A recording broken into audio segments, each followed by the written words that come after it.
Israel. You have chosen wisely.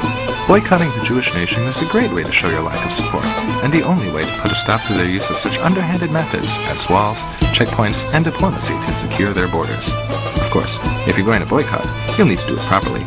Far too many have failed because they aren't enforced, they're declared illegal or inhumane, or because many Arab nations can't go into intifada without drinking Coca-Cola. But more often than not, they're simply not comprehensive enough. Past boycotts have only attacked companies. Sure, any company based in or doing business in Israel should be divested from, but there's more than that. The percentage of Israelis with PhDs is higher than in any other country, and these members of the Jewish intelligentsia produce more scientific publications per capita than any other nation, glutting the world with their scientific discoveries and inventions and propaganda. A truly effective boycott must attack these products as well. The following is a short list of do's and don'ts that will help ensure your day-to-day activities do not funnel money into the Israeli war machine. When buying a computer, be sure to buy one that does not have an Intel microchip or microprocessor, as these were invented in Israel. This includes all laptops made in the 20th century. Do not use a computer running the Windows NP, XP, or Vista operating systems developed by Microsoft Israel. Likewise, do not use the latest version of Microsoft Office. Once you've set up your Xeon-free computer, be sure to disable all firewalls and virus protection software, which the IDF invented to stop freedom-fighting hackers. Do not use cell phones. These were invented in Israel, and with every call you make, the Jewish nation gets wealthier.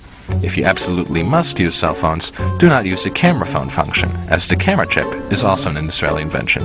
Likewise, do not use voicemail. Do not use AIM, ICQ, or any other instant messenger system, as 4 young Israelis invented them in 1996. Do not use Google, which runs on an Israeli-made search algorithm. Do not play Mastermind.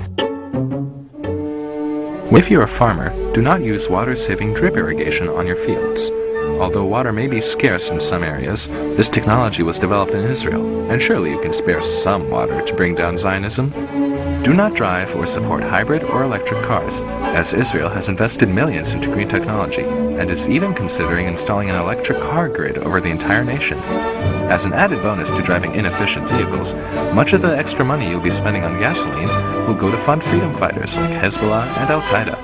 Do not live in areas that get their electricity from solar power plants, as many of them were invented or even installed by Israelis. If you live in the Mojave Desert area of Southern California, you may want to consider moving. If you live in Turkey, do not eat fish, as Israeli-made UV filters have been used to decontaminate fish farms and ensure your meals are bacteria-free. If you live in a country afflicted by the 2006 Indian Ocean tsunami, you may have received free tsunami detectors from Israel. Contact your local government representative and ask that these devices be shut down and returned.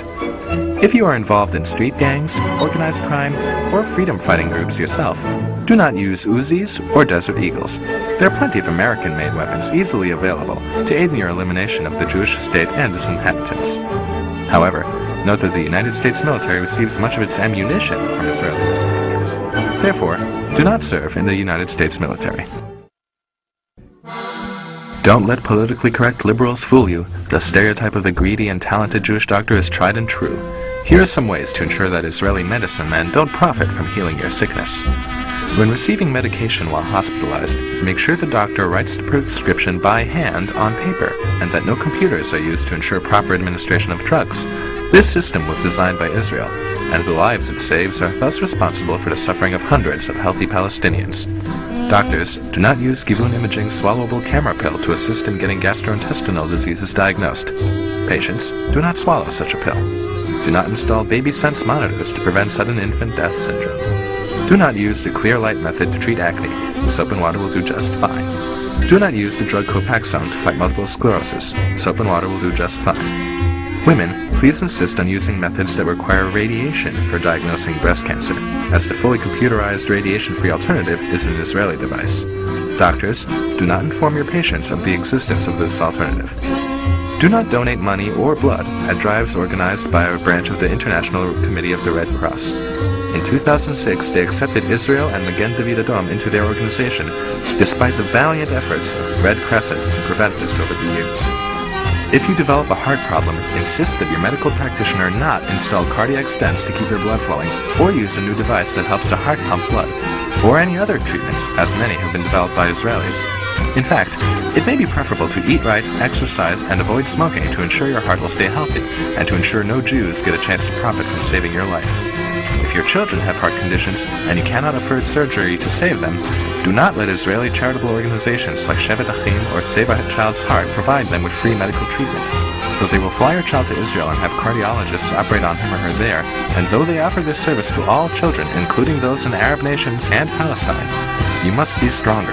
This is how they install Zionist propaganda in your hearts and mind that depict Israelis as humanitarian and caring, which you know is not true.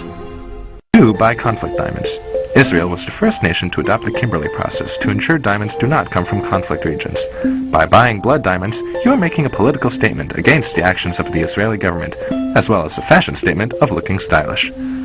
Lastly, if you are a survivor of Hurricane Katrina, floods in Romania, the Southeast Asian tsunami, the war in Kosovo, famine in Ethiopia, and the earthquakes in Turkey, India, and El Salvador, or if you live in Sri Lanka or the Palestinian territories, you may be alive due to humanitarian aid from the Israeli government paid for by taxes on Israeli citizens or from the actions of Israeli charities like Brotherly Covenant, Latet, or Israel.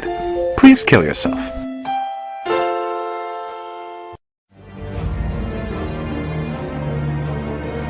Be sure to ask your local government representative about reducing your region's Zion footprint. Also, ask administrators at your local colleges and universities to cut ties with academics in Israel. For more information, look for one of the many anti-Israel sites on the internet, or the hundreds of anti-Israel groups on Facebook. We hope you found the information in this guide useful, and wish you good luck in your efforts to bring down the Jewish nation. It will not be an easy task. Israel has a firm ideological grip on the planet.